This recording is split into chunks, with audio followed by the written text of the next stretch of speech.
വായിച്ചു കഴിഞ്ഞു. എന്നാ ആദ്യം ഒരു ഭക്തിഗാനം പാടാം.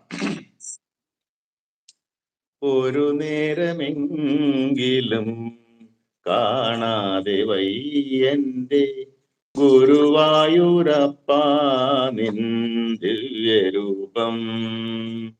ഒരു നേരമെങ്കിലും കാണാതെ വയ്യന്റെ ഗുരുവായൂരപ്പാ നിൻ ദിവ്യരൂപം.